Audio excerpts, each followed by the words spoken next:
ইহুদিবাদী রাষ্ট্র ইসরায়েল কেন মুসলিম বিশ্বে আজ এতটা আতঙ্কের নাম হয়ে উঠেছে? কেন তারা মুসলিম দেশগুলোর জন্য গলার কাটা হয়ে দাঁড়িয়েছে?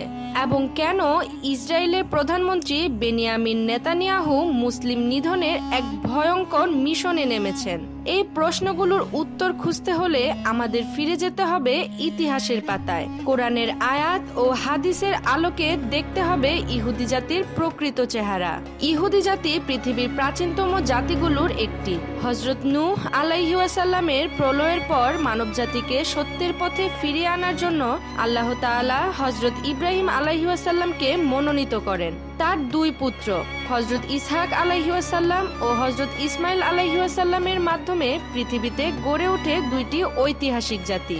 হযরত ইসহাক আলাইহি ওয়াসাল্লামের বংশধরদের মধ্য থেকে জন্ম নেয় বনি ইসরাইল, যাদের মধ্য থেকেই ইহুদি জাতির সূচনা। আর হযরত ইসমাইল আলাইহি ওয়াসাল্লামের বংশ থেকে আগমন ঘটে সর্বশেষ নবী হযরত মুহাম্মদ সাল্লাল্লাহু আলাইহি ওয়াসাল্লামের। হযরত ইয়াকুব আলাইহি ওয়াসাল্লাম, যিনি হযরত ইসহাক আলাইহি ওয়াসাল্লামের পুত্র, তার আরেক নাম ছিল ইসরাইল, যার অর্থ আল্লাহর বান্দা। তাই তার সন্তানদের বলা হয় বনি ইসরাইল। এদের মধ্যেই গড়ে ওঠে ইহুদি জাতি।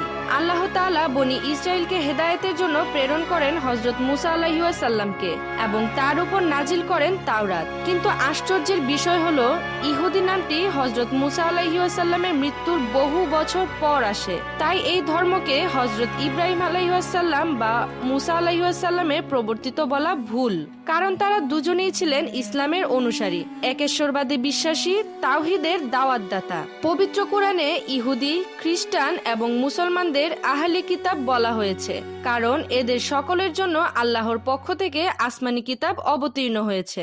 কিন্তু সময়ের বিবর্তনে ইহুদি ও খ্রিস্টানরা নিজেদের ধর্মগ্রন্থ থেকে বিচ্যুত হয়েছে এবং স্বার্থের কারণে তাতে পরিবর্তন এনেছে।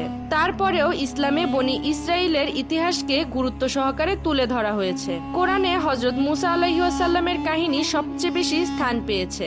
বনি ইসরায়েলের কার্যকলাপ, নাফরমানি, শিক্ষা ও শাস্তির ঘটনা প্রায় 50টিরও বেশি আয়াতে উল্লেখ আছে। তবে প্রশ্ন থেকে যায়, যেখানে ইসলাম তাদের ইতিহাসকে গুরুত্ব দিয়েছে, সেখানে কেন আল্লাহ তাআলা ইহুদি জাতিকে মুসলমানদের অন্যতম বড় শত্রু হিসেবে উল্লেখ করেছেন?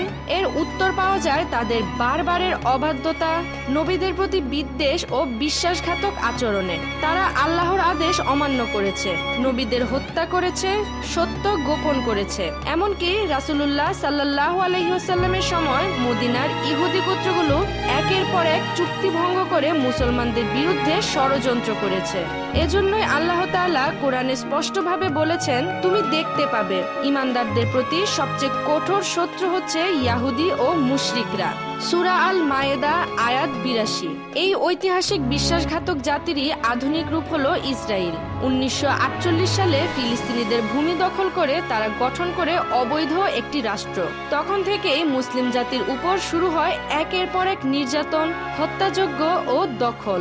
বেনিয়ামিন নেতানিয়াহুর নেতৃত্বের আজকের এই ইসরায়েল একটি দানব রাষ্ট্রের রূপ নিয়েছে, যারা নারী, শিশু, বৃদ্ধ কাউকে রেহাই দেয় না। ফিলিস্তিনিদের ঘরবাড়ি গুড়িয়ে দেওয়া, খাদ্য ও পানি অবরোধ, মসজিদে হামলা, নিরীহ মানুষকে হত্যা, এগুলো যেন তাদের নিত্যদিনের চিত্র।